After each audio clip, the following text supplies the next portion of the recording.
بالکل short cut clip دیکھیں نماز کو کیسے پڑھتے ہیں، اس بچے کو دیکھتے جائیں، بس اسی طرح آپ نے شروع کرنی۔ تکبیر تحریمہ نیت کے بعد کیسے، ہاتھوں کی حالت بھی دیکھ لیں، ساری کیفیت دیکھ لیں، پھر اس کے بعد ہاتھ کیسے باندھنے ہیں۔ بعض لوگ یہاں خطا کرتے ہیں، ہاتھ جیسے ہی اللہ اکبر کہا تو نیچے چھوڑ دیتے ہیں، آپ بھی وہ حالت کریں نا، نیچے چھوڑ دیتے ہیں، یہ دیکھیں پھر باندھتے ہیں، یہ خلاف سنت ہے۔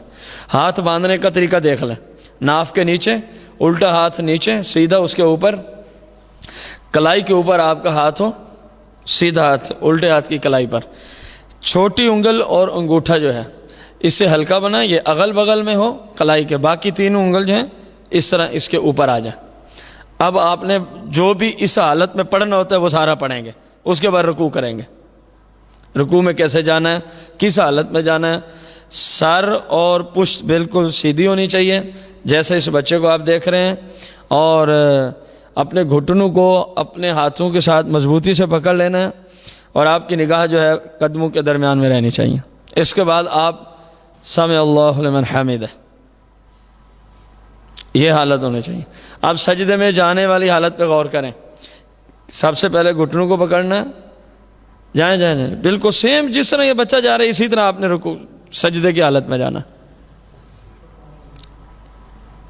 اس حالت میں دیکھ لیں پیٹ سے رانے جدا ہوں اور زمین سے بازو آپ کے اٹھے ہوئے ہونے چاہیے۔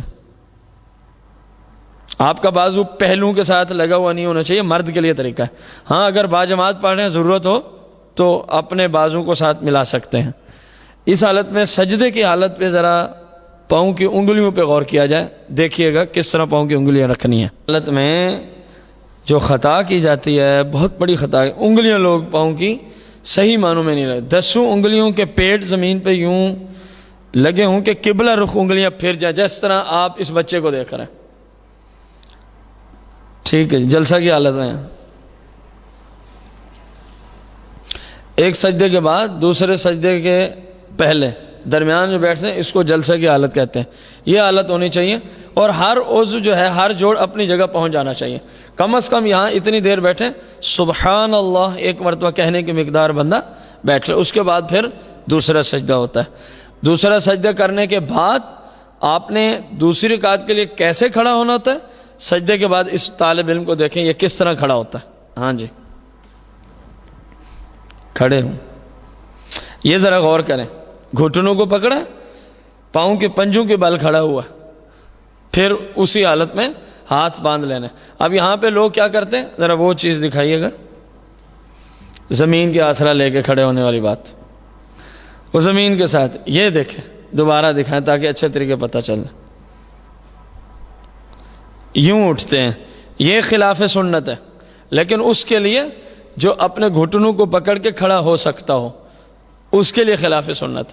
ایک بندے کا وزن زیادہ ہے، مریض ہے، بزرگ ہے، کمزور ہے، تو وہ جس طرح بھی کھڑا ہو سکتا ہے کھڑا ہو جائے، اس کے لیے بالکل ٹھیک ہوگا۔ اب آپ تشہد کی حالت میں کیسے بیٹھیں گے ذرا غور کریں، انگلیوں کو دیکھیں، بالکل اپنی حالت پہ قبلہ رخ ہے، ہاتھ کی انگلیوں کو غور کریں، اور گھٹنوں کے اوپر انگلیوں کے سرے ہیں۔ بعض لوگ اگلی حالت دکھائیں، یہ کر لیتے ہیں، یہ بھی خلاف سنت۔ مرد جو ہیں وہ رانوں کے درمیان ہاتھ رکھ کے بیٹھے ہوتے ہیں، یہ بھی خلاف سنت ہے، مردوں کے لیے بات ہو رہی ہے۔ اب اس میں پاؤں کس طرح بچھانا ہے وہ ذرا دکھائیں۔ تشہد کی حالت میں سیدھا پاؤں آپ کھڑا رکھیں گے، سیدھا پاؤں، اس کی انگلیوں کا رخ پیٹ زمین پہ لگاؤ، قبلہ رخ ہوگا، الٹے کو بچھا کے اس کے اوپر آپ نے بیٹھنا ہے جس طرح یہ طالب علم آپ کو نظر آ رہا ہے۔ سلام کی کیفیت دکھائیں،